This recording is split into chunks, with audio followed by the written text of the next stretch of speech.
que en nuestro país se esté normalizando y regularizando el concepto y la tesis, de hecho, validando la tesis de Estado mínimo. Hay candidaturas presidenciales que la están sosteniendo oficialmente. Aquí hay que tener cuidado, porque la teoría no es solo una elaboración abstracta.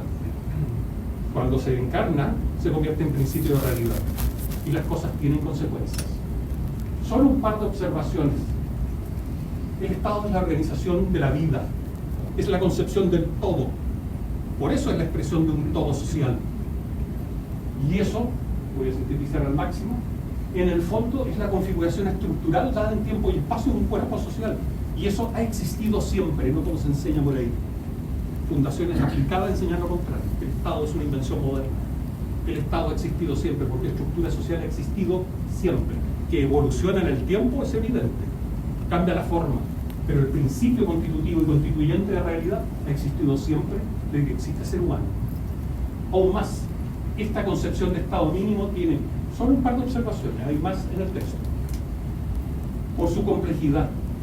Porque cuando yo hablo de Estado mínimo, resulta ser funcional a la afirmación del principio de abolición del Estado. Cuidado con eso. Y mucho más hace bastante absurda el planteamiento de la dicotomía entre Estado o mercado. Aún más, la tesis de Estado mínimo tiene un problema lógico, porque si el Estado es el todo, estaríamos hablando de un todo mínimo con partes máximas. No me cansa. Hay un problema de lógica elemental. Algo pasa ahí. Y eso, precisamente, tiene una implicancia que quebranta la relación jerárquica entre el todo y la parte. Y ahí se pueden hacer una serie de inferencias, revísenlas, porque no son elementos de teoría, son elementos prácticos. Y finalmente, en ese cacapite que tiene usted, el Estado como soberano nacional, sí, pero la soberanía interna es mínima. Y si usted tiene soberanía interna mínima, no tiene la capacidad de soberanía externa en propiedad. Todo tiene consecuencias. Voy a hacer dos más cortitas. Un problema filosófico complejísimo que está expuesto en la tesis de Estado mínimo. Y sobre esto yo no conozco desarrollos teóricos en Chile, al menos ninguno. El universal se entiende en filosofía precisamente, es un universal, es un abstracto. Pero como abstracto, cuidado, tiene forma real y existencia concreta. ¿Qué es un Estado? Es un universal. ¿Es una abstracción? Sí, pero tiene forma real y existencia concreta. ¿Qué dice el nominalismo? Que el universal no existe. El universal es una ficción producto de una convención que es efecto solo del lenguaje.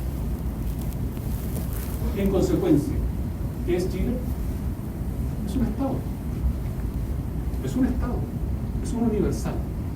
Pero si aceptamos la tesis de Estado mínimo, no debería existir Chile, ni los chilenos ser identificados como chilenos, porque son el efecto de un universal. Y el universal es una ficción. No existe.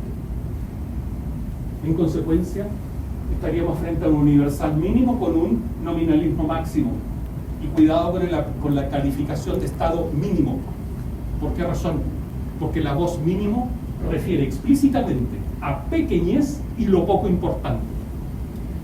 Hay que ver las implicancias de esas nociones. No son juegos.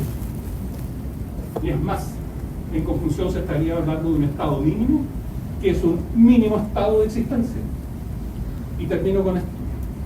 Tiene que ver con un elemento complejísimo, porque todos reclamamos de que tenemos un problema de cohesión social, ¿no es cierto? Pues se les olvida que la cohesión no es causa, es efecto. Hay algo anterior a la cohesión social, hay algo anterior que hace a la cohesión social, que es la adhesión social. La proporción de la adhesión me indica la capacidad de la cohesión. En el tesis de Estado mínimo que tendríamos, cohesión mínima, con adhesión mínima y cooperación voluntaria. Por lo tanto, usted tendría pertenencia mínima con identidad mínima con el todo común. En consecuencia, es un organismo mínimo con órganos mínimos que aproximan lo inorgánico. No son cosas simples, son desafíos para que reflexionen sobre el significado de las cosas y la trascendencia que tienen, donde no cabe la ingenuidad. Por eso se habla de reducir el Estado, de que hay que achicar el Estado, y los argumentos son sobredotación y que son ineficientes y ineficaces. Me permito recordarles sea grande o pequeño, público o privado, algo puede ser tan eficaz y eficiente como ineficiente y eficaz, e ineficaz. La eficacia no tiene que ver con si es grande o chico, si es público o privado. Hay que tener cuidado con esto, porque Estado y gobierno no son lo mismo. Y se dice claramente, Estado mínimo. Cuidado con confundir la necesaria racionalización del aparato de gobierno, que no es reducir el Estado. El Estado como condición de existencia que asegura la vida y el desarrollo de las partes, solo debe crecer, no decrecer. Son cosas elementales de la naturaleza del Estado. Y finalmente, hay que aceptar, por supuesto, el estatismo es una degeneración del Estado, porque se entiende que es por y para sí mismo, se define en sí mismo. El Estado es un medio, es un medio, pero hay que tener cuidado. ¿Por qué?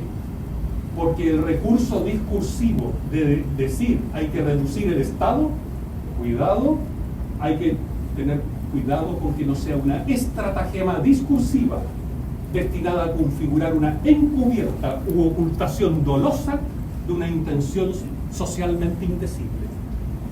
¿Y por qué lo digo? Cito con comillas, porque en Chile se está socializando ideas difundidas. Bajo la sentencia, el Estado es el problema, el Estado es innecesario, el Estado es la correa de transmisión del mal, la encarnación del maligno, se impulsa, textual, a la deconstrucción del Estado, impulsar el desmantelamiento del Estado con las enseñanzas de la ciencia económica. Nada es simple. Hay que tomar las cosas alguna vez en serio.